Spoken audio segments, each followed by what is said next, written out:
Well, you've heard from a number of senators about the concerns of the American people, and it's inflation.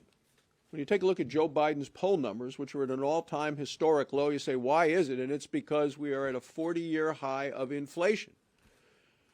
People feel they can't keep up. They feel they're falling further and further behind. And now we see this legislation by the Democrats that is going to make the burden harder on American families who are just worried about being able to afford a full tank of gas and worried about when they go to the grocery store and try to buy a full week's worth of groceries to be able to pay for the groceries. And yet the Democrats are talking about massive taxing and spending. I mean, these are the things you would never do with this kind of inflation and stagnation, the recession that we're in. I know Biden says, oh, we're not in a recession, but just Google the definition of a recession. We're in it. 2/3 of the American people say we're in a recession. And then they want to do this kind of massive spending when we know it's massive spending that got us into this inflationary problem in the past. They have a 725-page bill, and it spends about over $1 billion a page.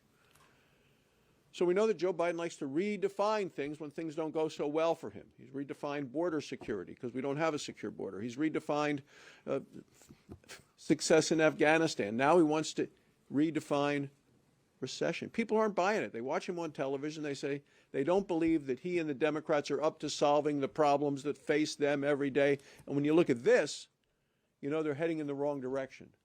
To me, I look at this and say this is going to take us to double-digit inflation if the Democrats are able to cobble together the votes to force this down the throats of the American people.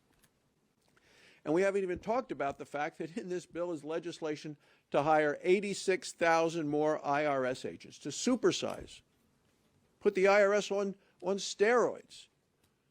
I mean, the funding of this, what, $86 billion? Do the math. It's $1 million per IRS agent. You don't need that many IRS agents to go after a few people that they say are very, very rich.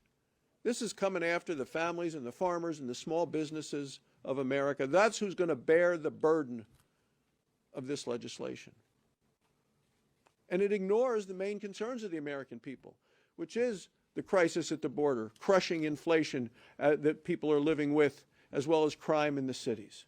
That's why 2/3 of the American people say this administration and the Democrats are focused on the wrong things. We ought to be doing things to lower inflation and lower the impact on American families. This is not it. Senator Thune.